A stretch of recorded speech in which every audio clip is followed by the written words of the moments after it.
Vaccination से जुड़ा जो 25% काम था, उसकी जिम्मेदारी भी भारत सरकार उठाएगी।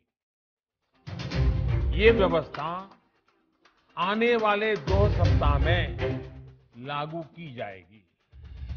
इन 2 सप्ताह में केंद्र और राज्य सरकारें मिलकर नई गाइडलाइंस के अनुसार आवश्यक तैयारी कर लेगी। संयोग है कि 2 सप्ताह बाद 21 जून को ही अंतर्राष्ट्रीय योग दिवस भी है।